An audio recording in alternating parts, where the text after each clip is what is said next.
Mine is a very strange topic, harnessing technology to enhance mobility to drive inclusivity and growth through Africa. So we will go through everything, and we've got enough time. And I'm going to start with the rose amongst the thorns. So just quickly introduce yourself and give your opening remarks. Don't be like me. You know, me, I can talk for a very long time. So just opening remarks.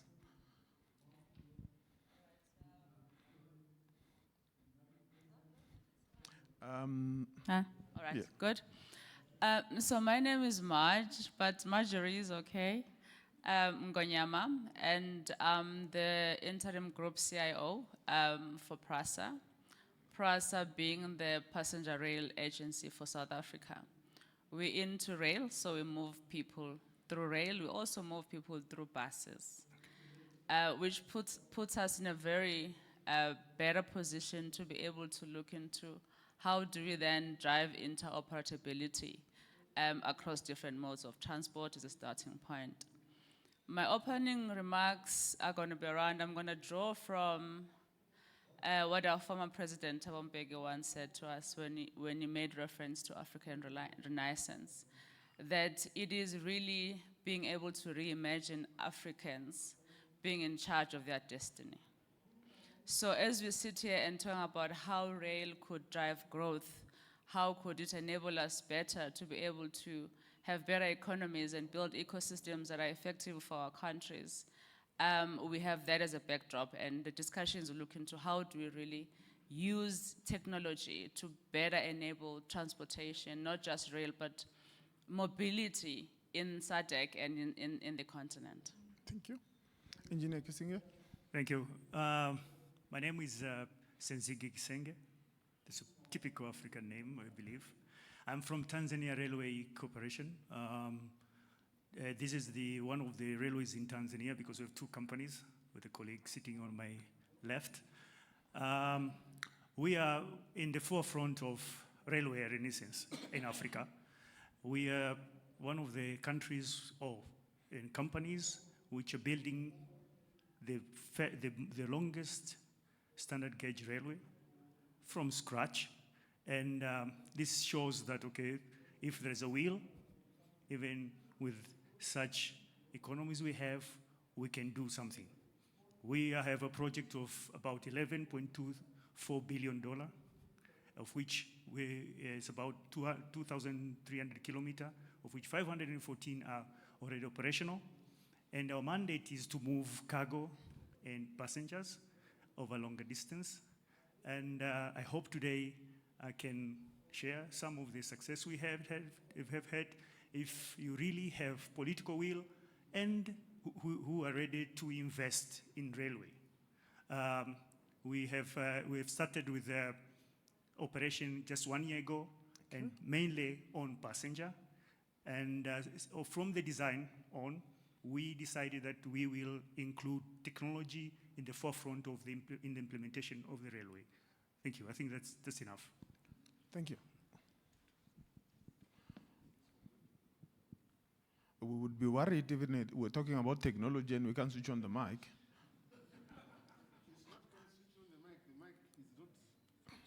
Okay. Let's just use the one that is there. Thank you so much. This topic is very interesting to me as a CEO of Tazara. Okay. My name, Tazara, is Tanzania Zambia Railway Authority. My name is Bruno Chingandu. I'm the CEO of Tazara. You see, this railway, Tazara, comes out of an act of parliament of Tanzania and Zambia. It's owned by Tanzania and Zambia. And our mandate is to move freight and passenger. However, right now we are going through a concession. And in this concession, after the concession, Tazara will only be moving passenger trains. Hence my real interest in this topic that we are going to discuss. How can we use technology and get the passengers moving? Thank you. Thank you. Good morning, everyone. My name is Naiminduna. I think that the first I would clarify is the discrepancy between the picture you see and the person you see here. So, Mr. Moderator had difficulties on pronouncing, but I will pronounce it. Mr. Candido John is here. He is Executive Board Director for CFM. So he delegated me to participate in this panel because he has another panel later on. So I'm on behalf of Mr. Candido John, that is here in his room. Particularly, I am from the commercial department, looking specifically for the marketing area. My opening remarks would be maybe give at a glance who we are. We are CFM, which stands for Ports and Railways of Mozambique. We basically have a mandate to run port and rail operations. And we do have in Mozambique 3 main corridors, the Maputo corridor, the Beira corridor, and the Nacala corridor. Maybe later in details I can deepen the discussions about it. In the railway side, we have a mandate to transport people and goods. Coming to the discussion today, I think it's a very important discussion.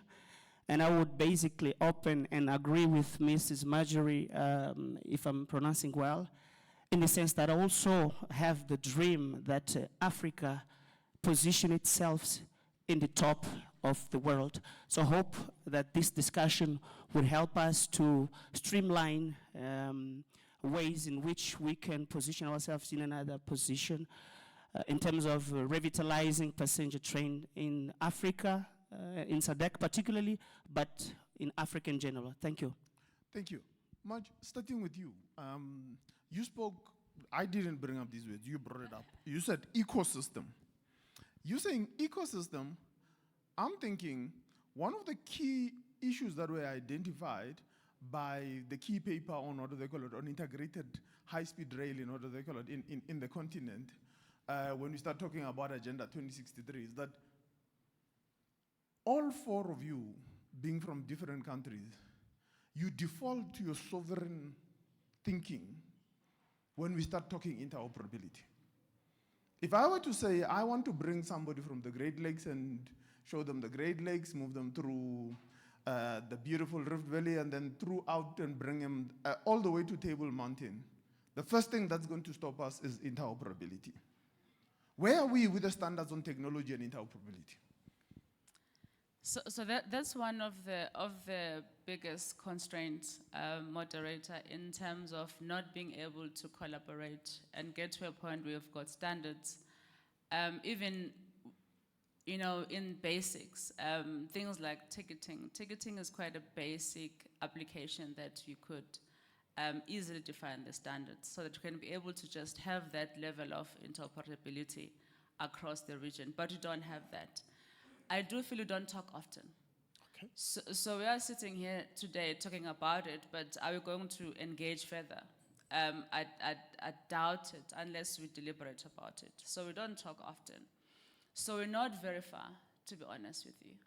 There are some opportunities where some of the operators in other countries utilize the same systems as ours. For instance, those that might be using systems from Thales, they could be able to look into easily integrating, but it's not an often thing. So we need to speak, we need to blend together. We need to look into how we could harness the regional connections and engagements. I mean, I've attended some of the Sadc conversations, but we don't dive deep into these conversations around how do we create this ecosystem, whether for freight or for moving the passengers, because it's critical. So we need to get this topic into the agenda. We need, us as practitioners in the ICT space and technology, to start looking into creating associations, creating groupings that speak to that. They're going to help us and drive this issue of standardization, of standards. The other thing is we need governance, we need regulation, we need all of the other support from the policy element that would help us be able to enable what the technology can do. So short answer, we're not very far. So, Engineer Kizige, Yes. Much says we need to have the nations working with each other. You have an aspiration of building more than 1,000 kilometers of line and ultimately connecting the Indian Ocean and the Atlantic Ocean at the same time. Where are we on the idea that a piece of goods, maybe and for ease of what do they call it, of thinking, a piece of timber produced In the Congo. in the Congo could actually be able to land in China without us clearing it through too many ports. One of the things we talk about logistically in the whole of Africa is how long we wait at borders. Yes. Where are we with technology on the single window idea? In fact, in the end, we are, Tanzania, we are sitting in a very, I think it's advantageous position because we are in Sadc, in the Southern Africa, for various reasons, but also in the East African community. In Eastern community, we're a little bit further than in the South in terms of interoperability. For example, 2 weeks ago, the line I'm talking about, we just inaugurated 2 weeks ago, construction of the extension to Burundi, which the idea is to extend it from Burundi. It is from a place called Vinza to Msongati. Then there is a feasibility study going on, which will take that line to Congo. So that is one part of the discussion, and to make sure that we resolve the problem of interoperability, we are using the same standards. And in fact, the leading implementation agency is TRC, going into Burundi. So we are trying to solve in such a way and coordinating. Colleagues in Kenya, they have also SGR. It's not yet connected, but it's almost using the same standard. So in that area, we are trying to coordinate, and we hope that, we will be able to interconnect. The issue which my sister is alluding, of which I also agree, is then how do we connect these other lines to the south, of which there isn't really any standards, as you say, of which what need to be.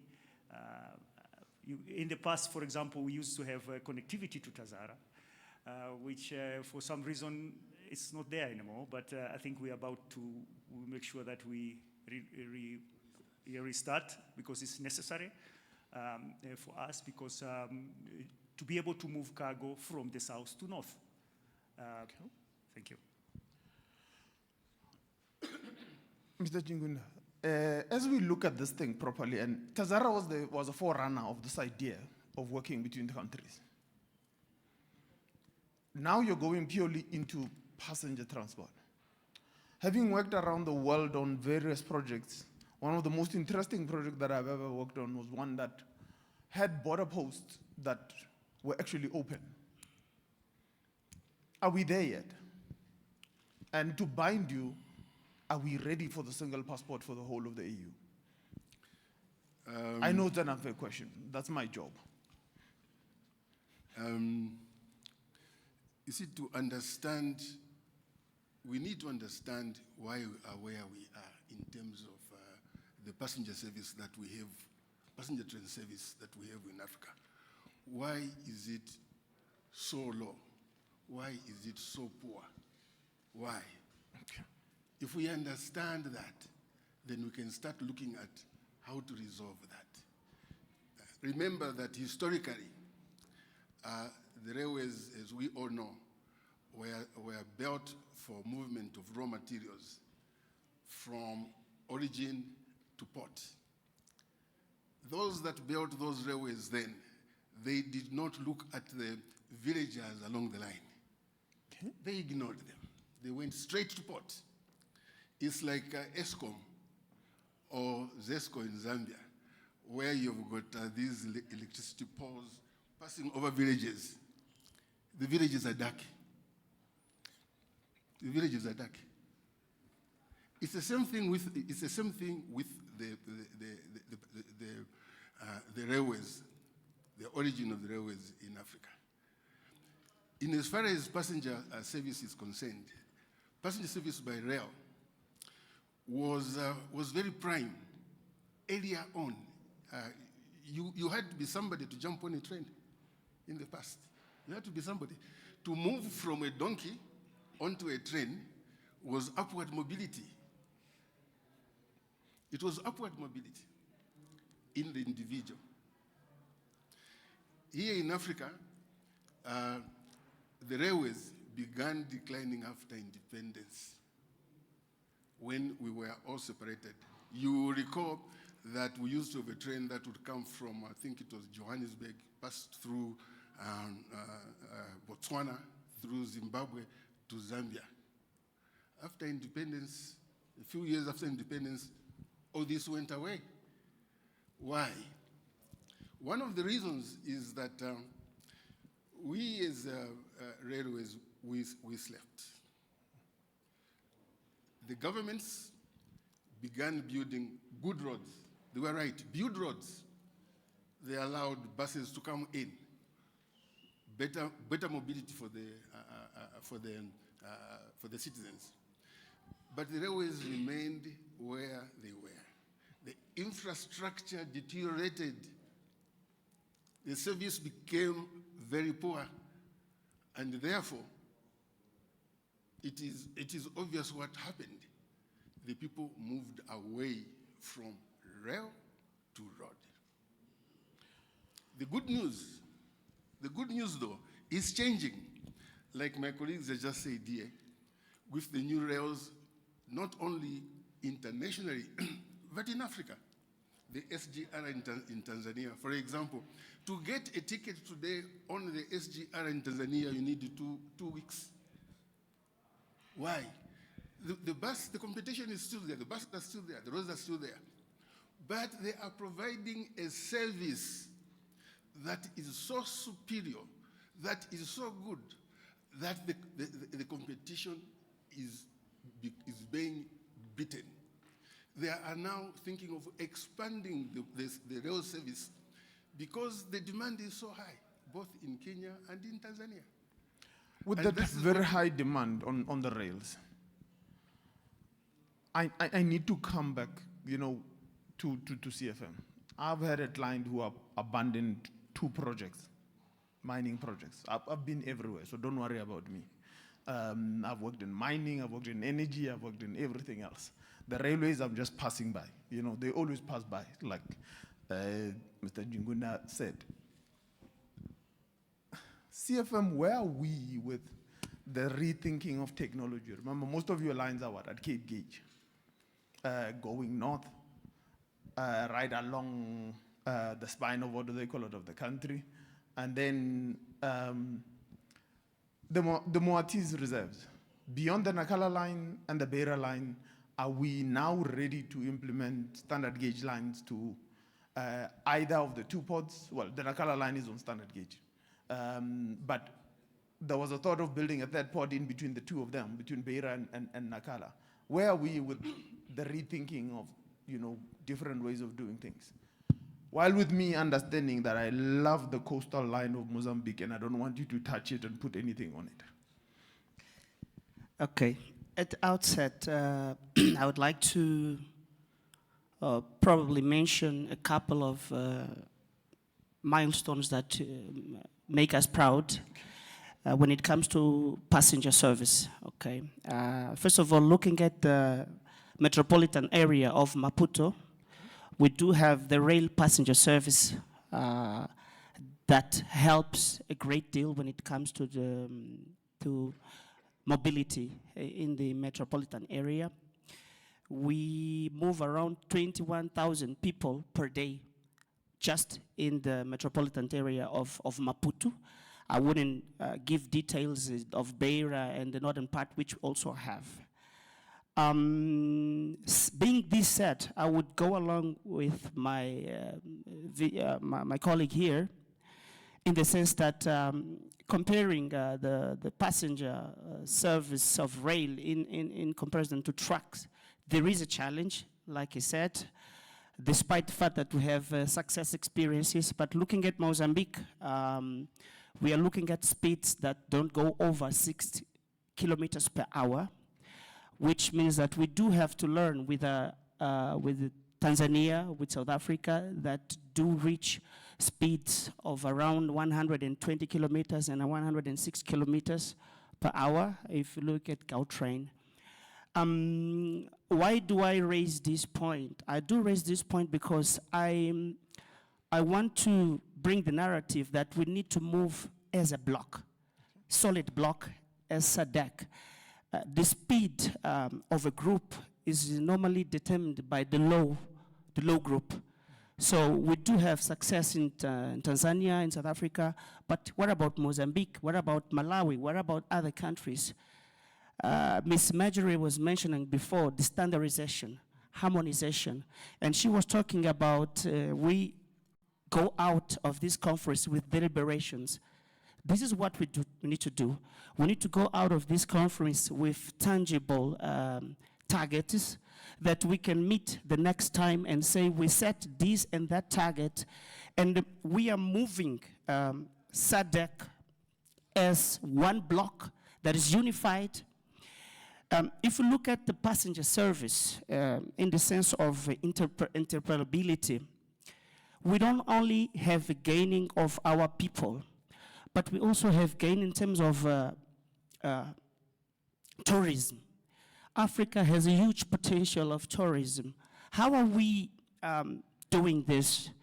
Okay, we have a successful example of Europe, which is basically, you were mentioning the issue of the border posts.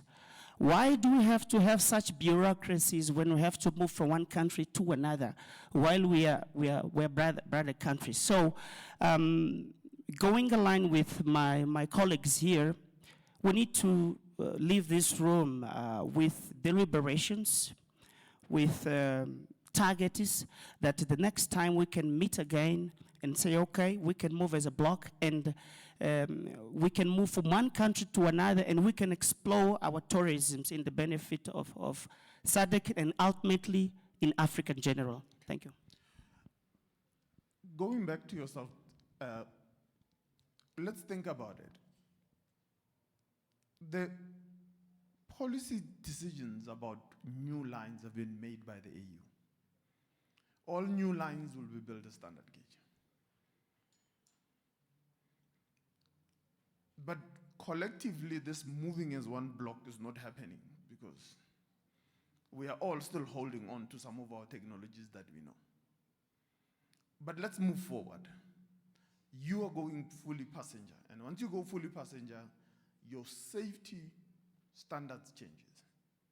Your safety case changes altogether. What current technology improvements are you bringing from a signaling and infrastructure protection basis for us to be able to move forward? And what can we learn from you in order for us to be able to move the block forward? Apparently there's a block, so we have to push it somehow. First of all, we need the resolution to this. We will not be dependent on the railways. This will be dependent on the politics, the politicians. We need strong political will. One, to ensure that the AU 2063 agenda is being implemented. One of the AU 2063 agenda, one of the ideals, is to connect every single capital with high-speed trains. Yes. Where are we? Is there any capital that has connected to another capital? Are there plans that have been put in place which are being implemented? It is not yet happening. We need our Sara through Sadc to push this thing through the AU to ensure that this pronouncement, which is very good, there are some actions that are actually being made. There are some plans. This year we will connect Pretoria to Harare. Next year it will be this one. Then that way, we can monitor what we are talking about. Right now, we have been doing a lot of talking, very good talking, but on the ground, there's very little. The man says there's too much talking. How do we move forward? And how do we move forward? I mean, if we're going standard gauge, we don't need to re-implement, to reinvent the wheel. The technical specifications on interoperability are already existing. Why couldn't we move? Why can't we just agree? What lies in the politics? Me and you were engineers, so we might know very little about politics, but I want you to venture into it. Yeah, I think the engineer is correct. As I said earlier, we could take a leaf from East Africa. It is the policy East African community, in fact, policy to do SGR. So all the new lines built within the East African community are SGR based. So then you don't have to reinvent the wheel because we are using the standards which are there, UIC standards. So the interoperability issue is not there. So that could be also taken into the level of Sadc, as my brother here said, and that is the only way you can make sure that it is implemented. Then I wanted to add some of the things he said before, is that the advantage of having a system which is built using these new standards and technology is we really have been able to revitalize the passenger services. I'll give you some statistics to compare because we are running 2 railway lines. So we have one which is is an old one. It's a meter gauge. The meter gauge per year used to clock around 500,000 long distance passengers with 2,707 kilometers. Not too shabby. Yeah. Now for the last year, with only 541 kilometer. We have done 3.3 million passengers. Why? We are providing an excellent service. My chairman said last time, our punctuality is 99.9. You're same as a GO10. Yeah? We are almost there. So our speed is 160 kilometers per hour. And we only run 10 trains a day. And toward the end of this year, we've been given a target by the board to increase that to for at least 4 million next year, 4.5 million. So we are going there. So if you provide a good service, which is safe, we are using a modern signaling system, new technologies in ticketing, online ticketing, you have, if you come to the stations, you have Wi-Fi's, you have Wi-Fi's, we are going to have soon Wi-Fi's on the train. So we are competing with the buses. In fact, we had even issues with the buses because it became a political issue that, okay, the buses were starting to complain because our prices are very competitive, but we provide better service. To go from Dar es Salaam to Dodoma, which are the 2 cities, it used to take 10 hours. By bus. By bus is 10 hours. By train is 3.5 hours. So we have such a high demand into our systems such that we are now forced to increase the capacity. The issue comes, okay, then maybe the question will be, is that paying you? Probably not necessarily, because I quote one, my chairman used to tell us that, okay, it's not economically viable, but it's socially necessary. So the necessity, the social necessity that, okay, the people of Tanzania have,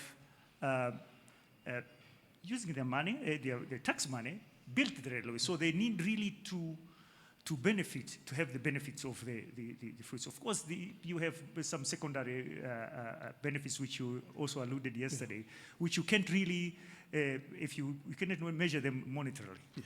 Thank you. Marge, before I see you're edging to say something. Yeah. You know, everybody comes to Santen and sees these shiny buildings and everything else that we've built. We've got beautiful shiny trains, gold ones, blue ones. But I built the blueprint for ticket interoperability. The document was published in 2017. We can't even agree on ticketing in one province. What is going on? I'm just asking for a friend, you know, that's here. Should you wash our dirty one? Dirty one here?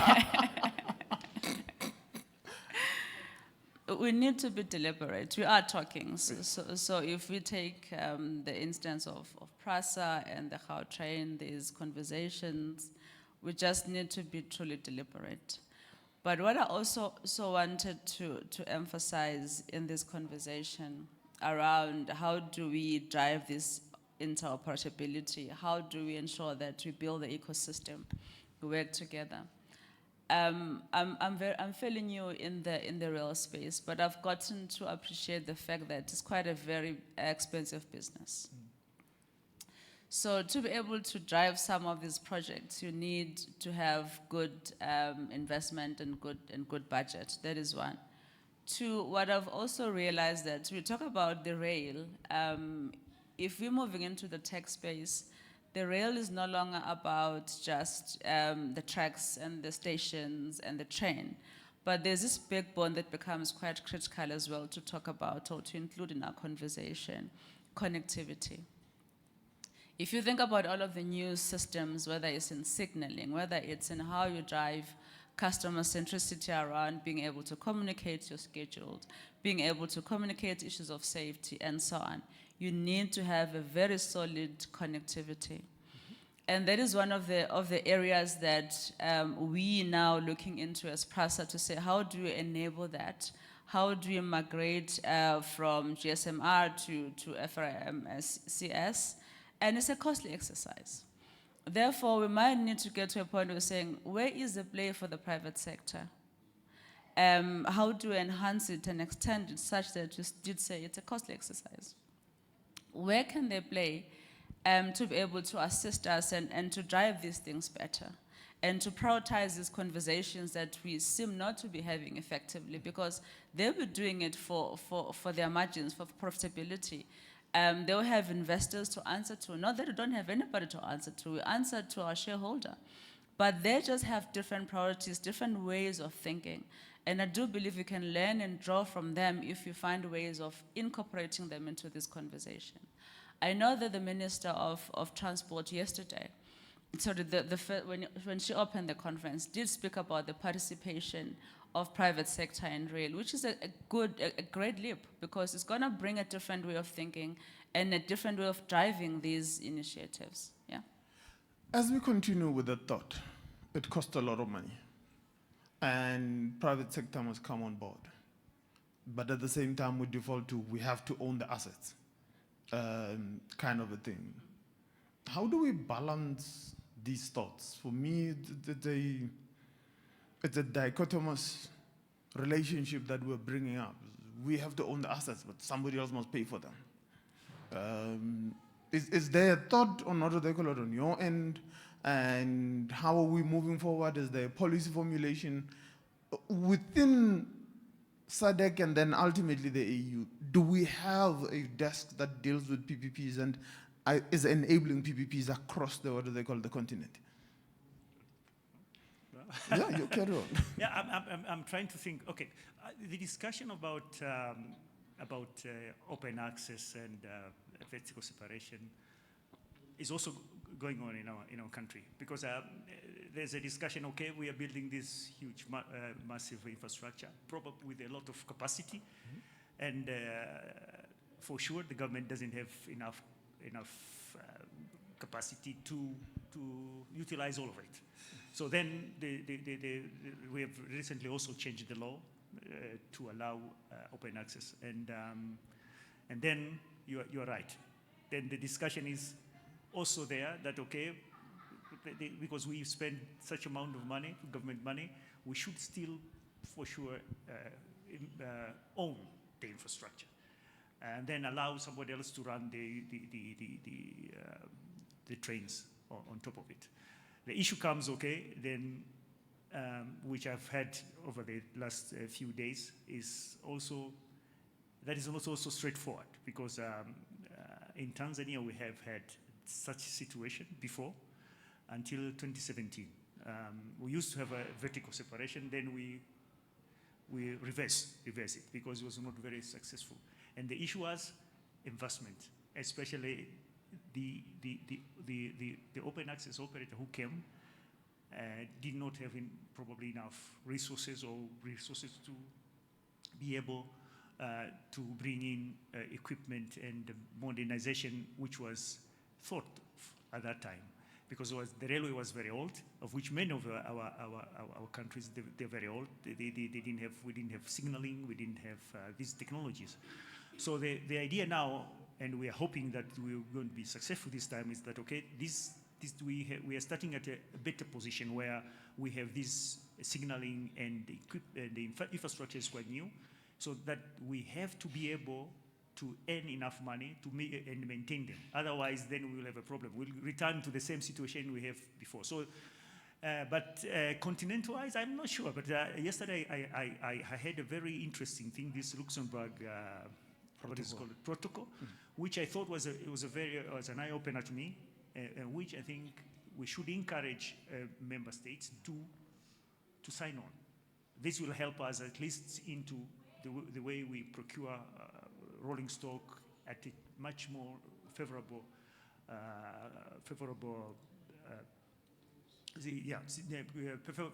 rates than now, because we were shown there a slide where our countries are really suffering if they go in and borrow in international markets. So we need to do something. Then maybe if we go that route, and I've taken that note very seriously, and I'm going to lobby the government that we see, we move that in that way. And then, Sara, we can help us through Sadc to make sure that this protocol is adopted. Thank you. An interesting statistic, since you started the trend. You live an engineer long enough, he's going to throw statistics at you.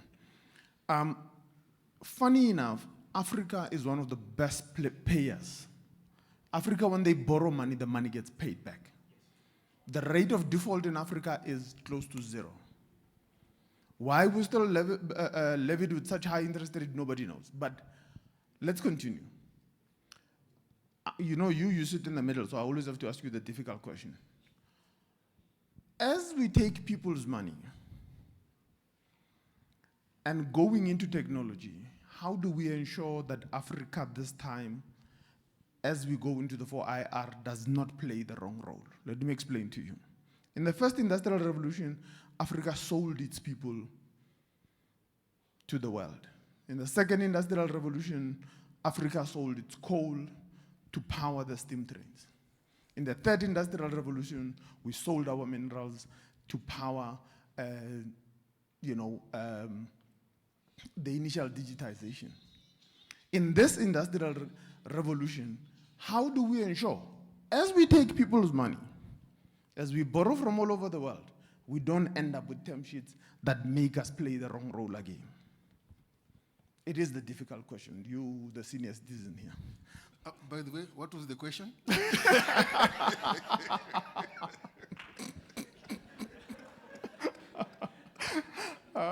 That's a good comeback. No, it's a very difficult one, and what you've said about the three past revolutions are true. We seem to be playing the catch-up game in all these centuries. It could be the history. It could be where we started from. So it's very, very difficult. But let me come back to the issue of ownership of the assets and borrowing money for those assets. First of all, it is historical. The lines today are owned by government because historically these were given to them after independence. It became state property. For the new lines that are being built, they need not be built by the state. It should be commercial. There is a commercial aspect. If you are going to move coal from point A to point B and you need a railway line, build it. Build it to the standard of whatever products that you are going to move. But as a government, there is political profit by saving the That was Swahili. By saving the people. So you will need to build some of those infrastructures in order to save the people. Otherwise, what are the people benefiting from it? I'm sorry, I'm not able to answer the other part of No, that is fine. Let's continue. I think it's an important political profit. Yes. It's a new term I've learned. If I go to a conference and I learn one thing, then that's a good conference. This is my takeaway: political profit. We are clear. As we look into passenger services have always been a negative concession. Government will always pay into it. But as we start talking to the second part of our conversation and we move away from technology, how are we going to use the railways to drive inclusive growth? Because as we talk about, so you can only subsidize public transport if you've got taxes coming in. You can only have taxes coming in if you've got a functional economy and people are working. Now, we're borrowing money and paying off debts. How do we grow our economy? It's complicated. Or as they say here, kuningi. Yes. Okay. I would start my intervention by sort of adding to his answer, to your question. When it comes to borrowing money and then do what? Most of the African countries, as you explained, the minerals, we just sell raw material. By selling raw material, are we promoting a full supply chain that benefits Africa? I don't think so. It is business to some extent, but it's not a full supply chain. So we need to start thinking of how to discuss. I do have a mineral. How to build up industrial locally, to build up employment, to let the money here, and from this money, develop other business. Coming back to the passenger service, like you said, even in Mozambique, it's a service that is subsidized at a rate of around 80%.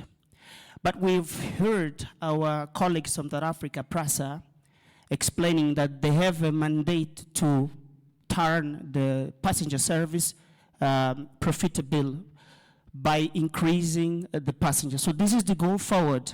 Look at the passenger service. Our colleague from Tanzania were explaining here the competitiveness of the rail passenger service in comparison to bus. So this is the way forward in order to increase the number of passengers we serve and turn it into profitable service. Thank you. Thank you. Marge, as we continue to, what do they call it, are we building industries around these things that we're trying to do? As we look at implementing new technologies, I mean, the amount of money that you guys are talking about in spending in just ticketing alone, it's staggering amounts of money. Yeah. Are we building industries out of this? Or we borrow money from somewhere else and the term sheet comes, you shall buy from that country, and I know I'm complicating the question, but are we building industries?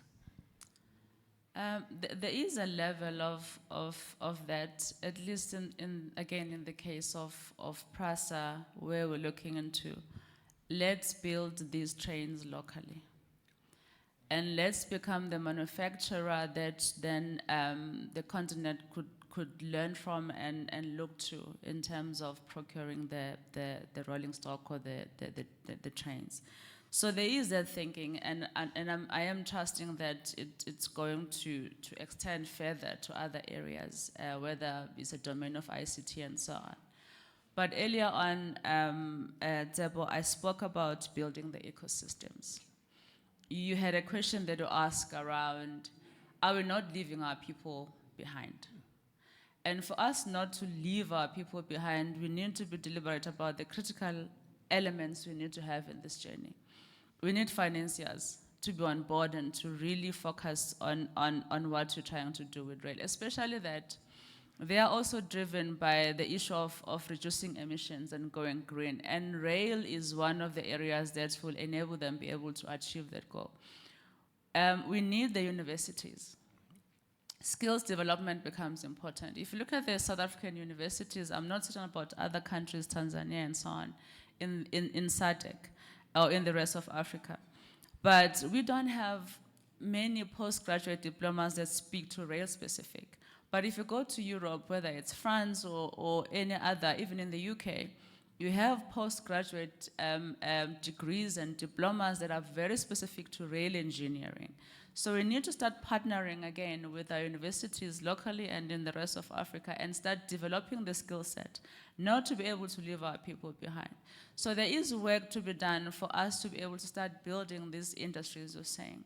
But there are opportunities around. We've got stations as PRASA. How do we utilize the assets we have to be able to, again, not leaving our people behind and build industries around it?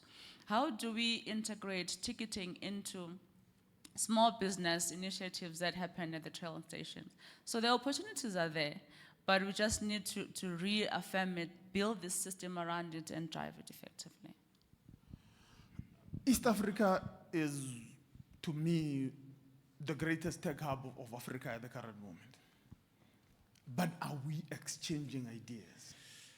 Or is the sovereign need to compete with the rest of Africa still driving us? And I mean, you look at what you guys have done with your ticketing all the way to online and everything else, but are we sharing the know-how? That's a very good question. In fact, I wanted to add, one of the problem, before I answer you, one of the issue or the problem we have, I think as Africans, is what you just said about, are we really develop, while we are building this new infrastructure, are we really building our ecosystem and industries? And we have been, that is the goal, basically, at least for us, and I think everybody. But the issue comes to volumes, because if it's, nobody can come to your country to build an industry locally if you don't have volumes. Somehow, that has been a problem to us. And I think if we coordinate and make sure that, okay, we can procure or have the volumes, then it's very easy to convince industry and to build the ecosystem locally. And so that is one. But about the exchanging of ideas, we're doing. In fact, one of the reason I came here, I'm the head of IT anyway, in the company, was to try to see if I get contacts to come here to learn.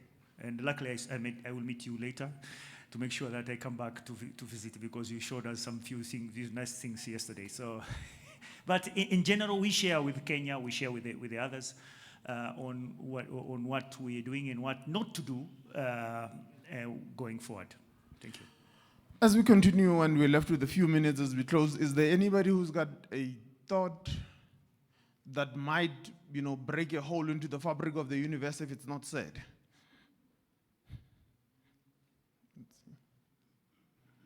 That's all.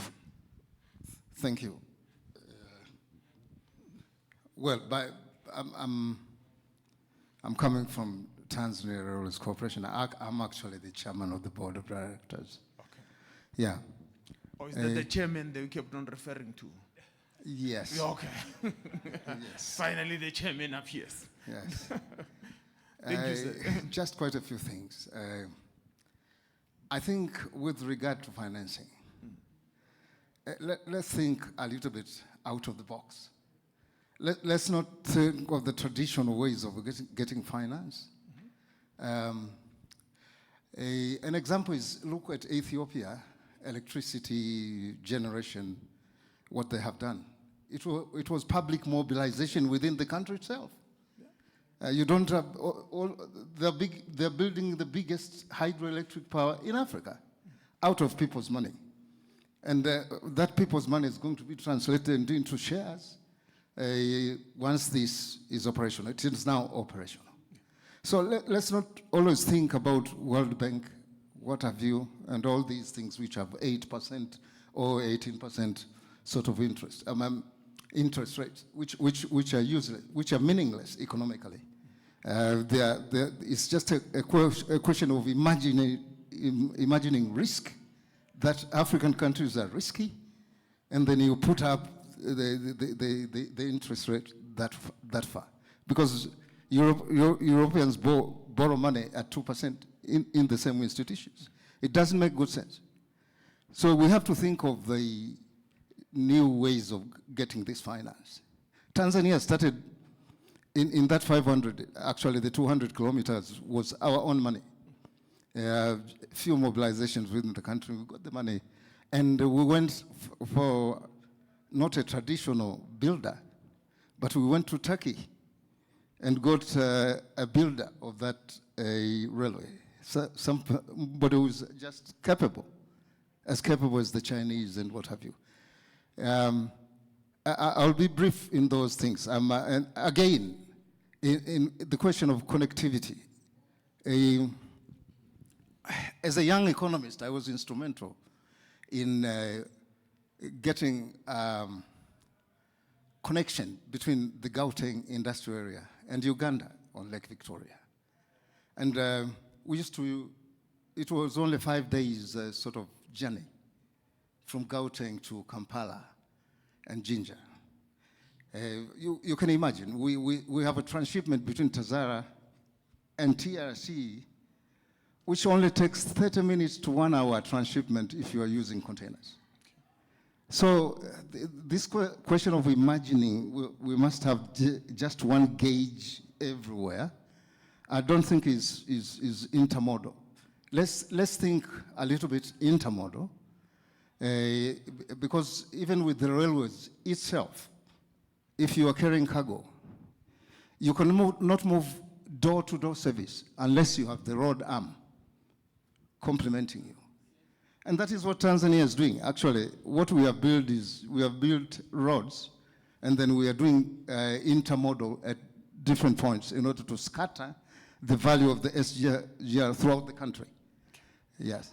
Let's allow other people like that. Okay. I'm looking forward to coming for the chairman's address in Tanzania, but I'm looking forward to getting somebody else to make a comment. Thank you, sir.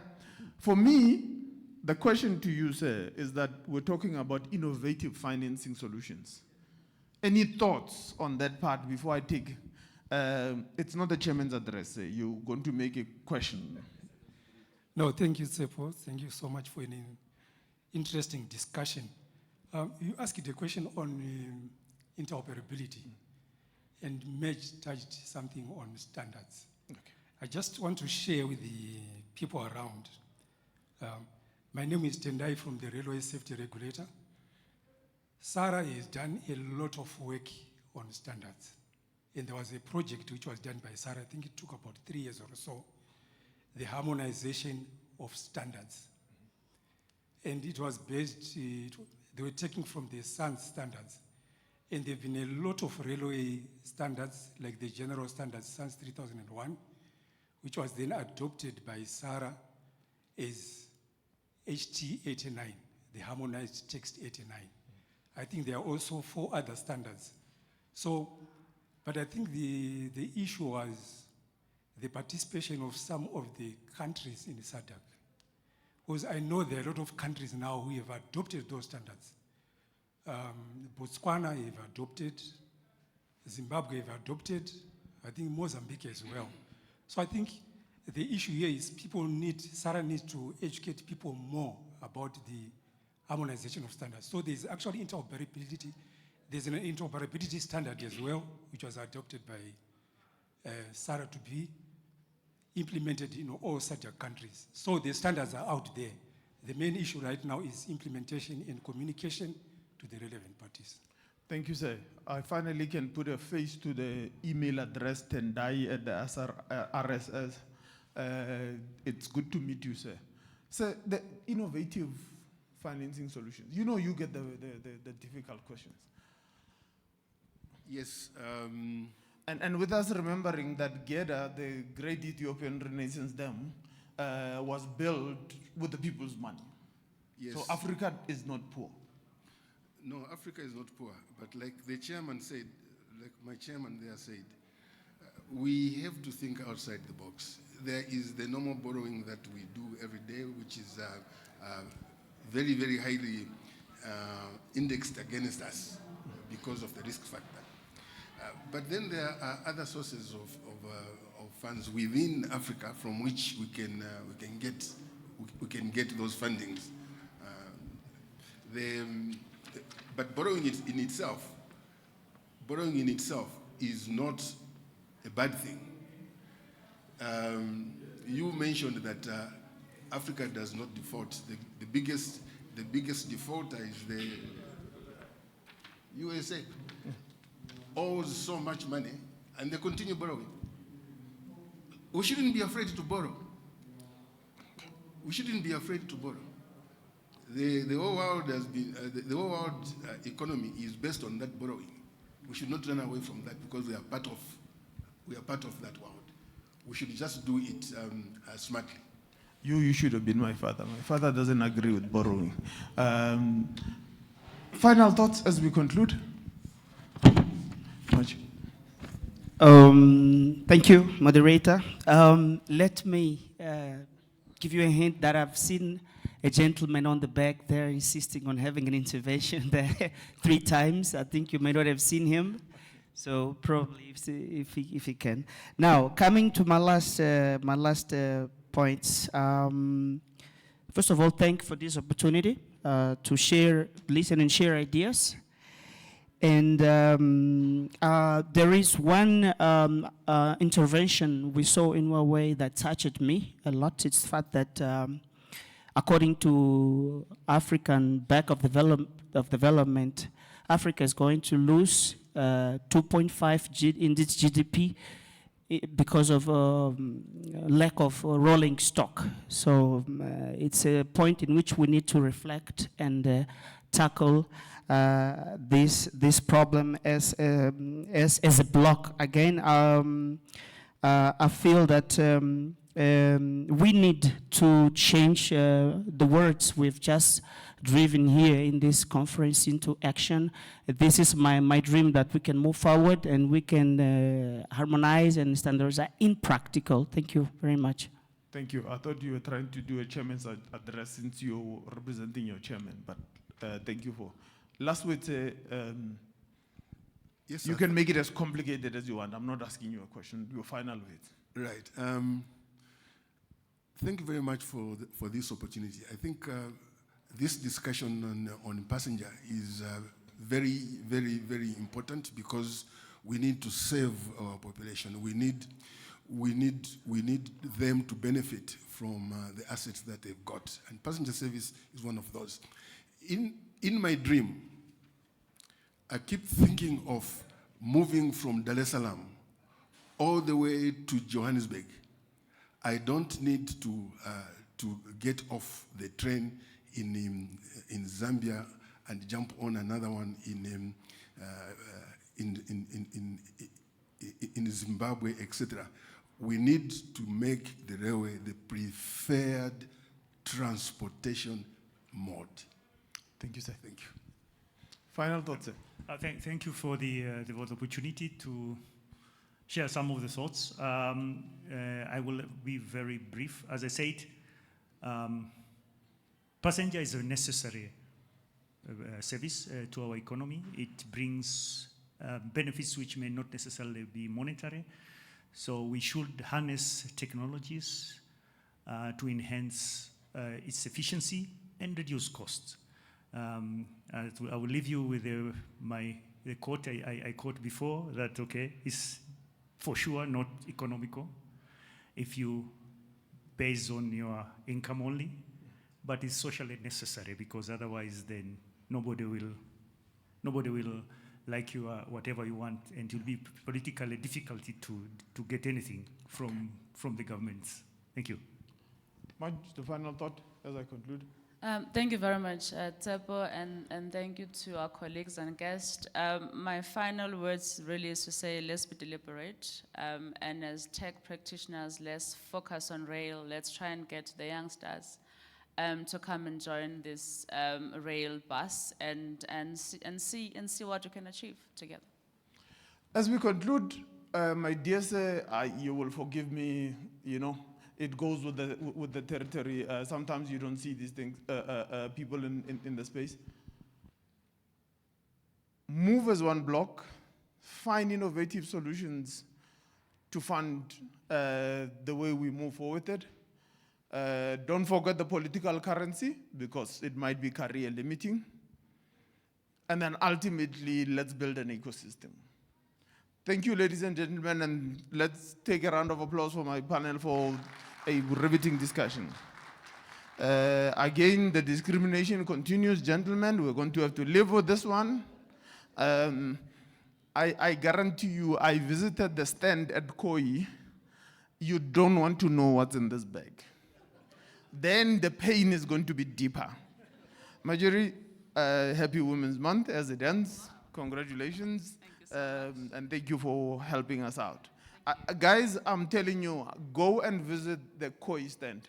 It is incredible technology built in Africa, created by Africans, and it's something that you really want for your employees. Thank you.